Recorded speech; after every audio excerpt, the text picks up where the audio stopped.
Éric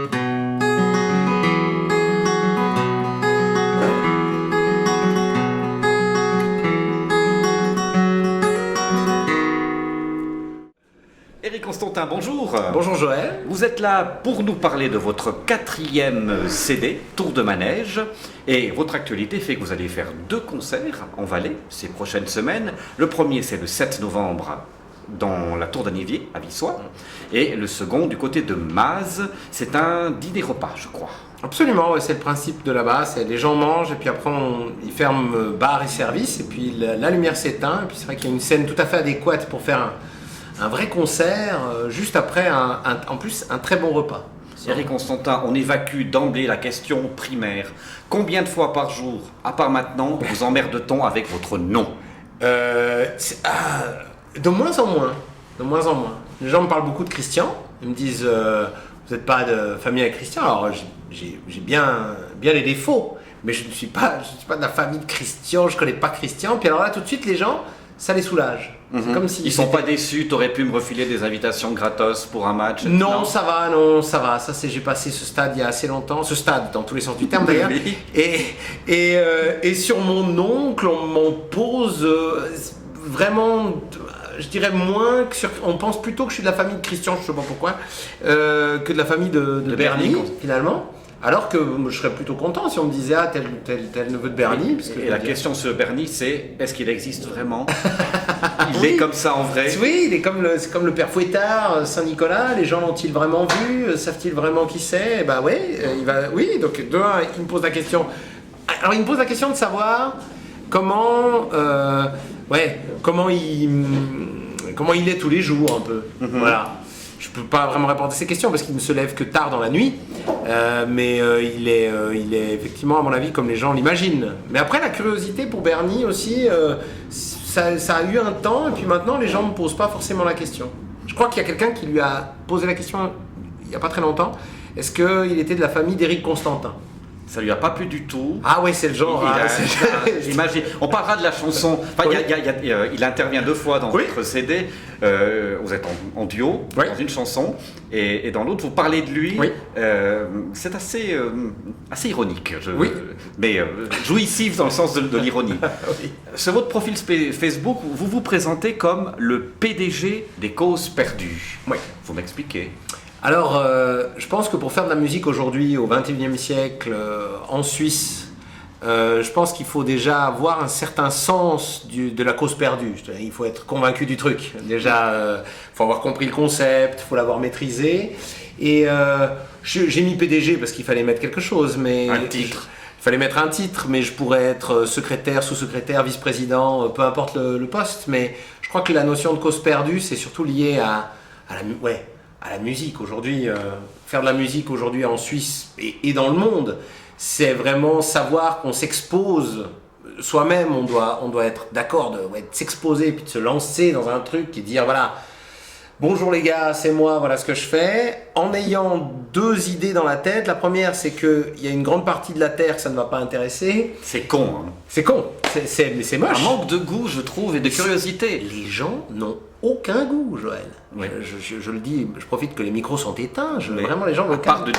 De vous admirer, d'être fasciné par ce que vous faites. Mais je sais pas qu'est-ce que les gens attendent.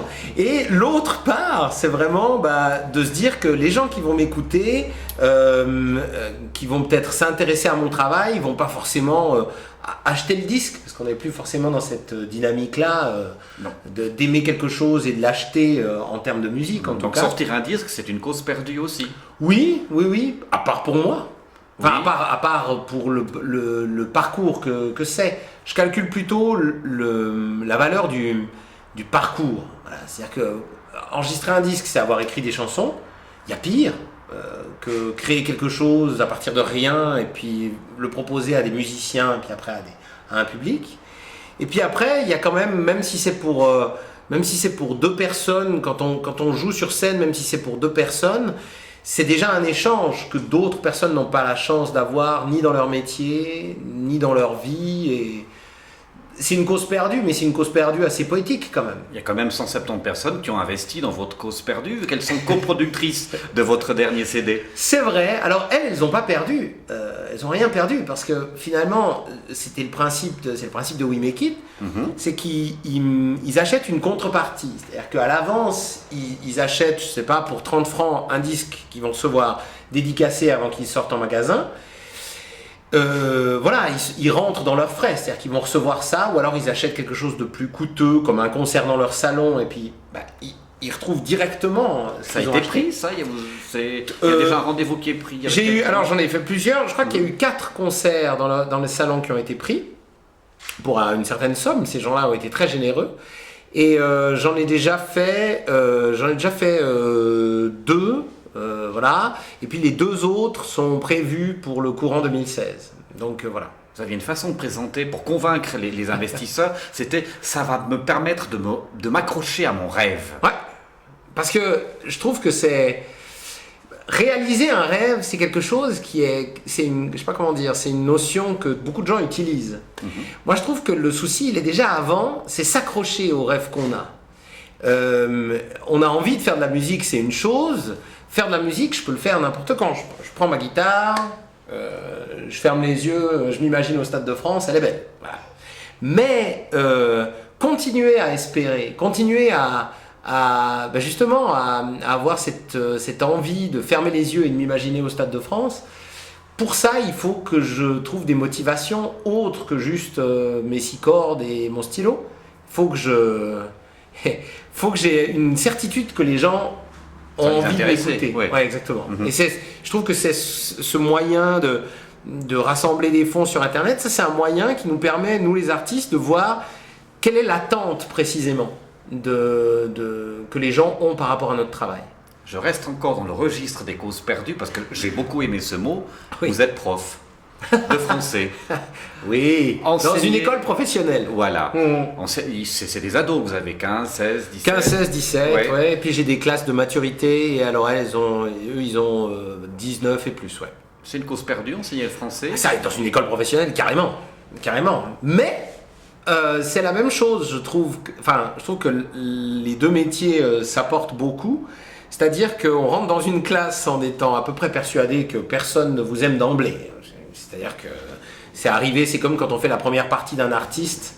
Ils viennent pas pour moi, ils viennent pour l'autre. Voilà. Exactement. Je dégage. Donc, je sais pas, une coiffeuse, elle me voit arriver en classe avec mon programme de français, elle se dit, il est gentil, mais c'est pas lui que je veux voir. C'est la jolie dame qui a une jolie couleur de cheveux là. Elle va m'apprendre des choses. On pourra parler de choses intéressantes, voilà. Non mais oui, puis qui m'intéresse au jour le jour, parce que le français, voilà. Et ça apprend à capter l'attention et à apporter une valeur, un petit plus, un petit bonus à ce qu'on enseigne. Le français, ça les intéresse pas, faut que j'essaye d'apporter, je dépense beaucoup d'énergie à donner mes cours. Alors on fait quoi pour capter l'attention de la coiffeuse, par exemple? On donne de l'argent. Non, c'est pas vrai. Je me disais bien qu'il y avait un truc comme ça. non, mon Dieu. Alors on essaye, moi c'est l'humour un peu. On a entendu, oui. Oui, donc c'est l'humour, donc j'essaye de capter parce que je me dis, des élèves qui sourient, c'est des élèves qui écoutent. Et après, d'une fois qu'on est là, que le terrain est propice et qu'on a tous compris que l'école, c'est pas la prison, même si ça va être difficile de décroter certains esprits de cette idée-là, mais d'une fois qu'on a compris que l'école, c'est pas la prison, mais qu'on peut travailler en souriant et en étant bien décontracté, on travaille, voilà. Certains sont venus vous voir sur scène? Beaucoup. Alors là, j'ai fait, pour ouvrir la tournée, on a fait 2 dates à Fribourg.